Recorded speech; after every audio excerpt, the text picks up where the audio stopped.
ইসলামী ছাত্র শিবিরের বহিষ্কৃত কেন্দ্রীয় নেতা জিসান আহমেদ নিজের অপরাধ ঢাকতেই অপহরণের নাটক সাজিয়েছিলেন বলে জানিয়েছেন স্বরাষ্ট্রমন্ত্রী সালাউদ্দিন আহমদ।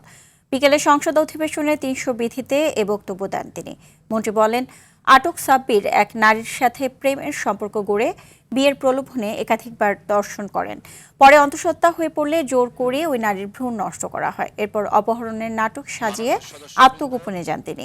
পরে স্বরাষ্ট্রমন্ত্রীর বক্তব্যকে ন্যাক্কারজনক হিসেবে অভিহিত করে তীব্র বিরোধিতা করেন বিরোধী দলীয় উপনেতা সৈয়দ আব্দুল্লাহ মোহাম্মদ তাহের।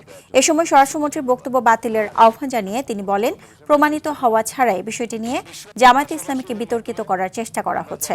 এ সময় সংসদে উত্তেজনা ছড়িয়ে পড়ে। আমার দেখা মতে যতক্ষণ সবাই বসুন, এদিকে যারা আছেন আপনারাও বসুন।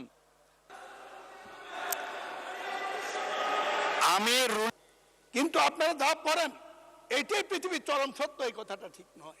নিখোঁজ রিডের অনুসন্ধানকালীন কুমিল্লা জেলার লাকসাম থানা এলাকায় স্থানীয় লোকজন ও লাকসাম থানা পুলিশের মাধ্যমে আত্মগোপনে থাকা জিসান মিয়া প্রধানকে উদ্ধার করা হয়। ভিকটিম মেয়েটি থানায় হাজির হয়ে মোহাম্মদ জিসান মিয়া প্রধানকে ১ নম্বর আসামি করে ধর্ষণের সহযোগিতা এবং ভ্রূণ নষ্ট করার অভিযোগে মোট ৪ জনের নাম উল্লেখ করে ৩৪ পেনাল কোড রুজু করা হয়। এই ধরনের কোনটা সঠিক এখন এটা ডিসাইডেড হয়নি, এটার কোনো স্টেটমেন্ট আসেনি। ২ নম্বর কথা হচ্ছে, এই ধরনের ঘটনা যেগুলো সত্য, প্রতিদিনই নানা ঘটনা ঘটছে, কিন্তু পার্লামেন্টের মধ্যে এটাই আসছে।